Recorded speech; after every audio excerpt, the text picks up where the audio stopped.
and frightening phenomenon in the world of unexplained and the unknown. I mean, think about it. People just randomly exploding. And for several centuries, people have debated whether it is possible for human beings to just spontaneously combust or randomly burst into flames without being ignited by an external source. Many people believe that stories of humans spontaneously combusting are mere urban legends, eerie and horrific tales of human beings bursting into flames that never actually happened to real people. But there are other researchers who have extensively studied the unusual phenomena and believes that instances of people turning into charred remains and ashes are more of a rare but also very real occurrence than just a word-of-mouth tale of fiction. So what is spontaneous human combustion? Spontaneous combustion occurs when a person bursts into flames from a chemical reaction from within, apparently without being ignited by an external heat source. The first known accounts of spontaneous human combustion dates back as far as the 17th century, but it was in the 19th century that the phenomenon gained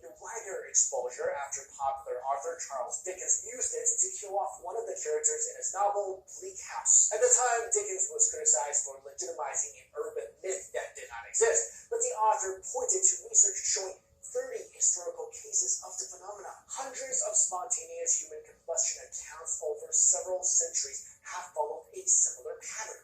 The victim is almost completely consumed, usually inside his or her home. Those who arrive at the scene sometimes reported detecting a sweet, smoky smell in the room where the incident occurred. But what makes the charred bodies of the victims of spontaneous human combustion so peculiar is that the body's extremities often remain intact. Although the torso and head are burned beyond recognition, the hands, feet, and even parts of the legs may be left unburned. Also, the room around the burned victim shows little or no signs of fire, apart from a greasy residue that sometimes remain on furniture and walls. Also, not all cases involving spontaneous human combustion end up with victims completely burning into flames. Some people even develop strange burns on their bodies which have no obvious source or emanate smoke from their bodies when no fire is actually present. Moreover, not every person who has caught fire ended up meeting their demise in the process. A small percentage of people have allegedly survived from their respective instances of this phenomenon. So let's now talk about some real-life cases. Many people believe that the history of SHC can be traced back in early texts like the Bible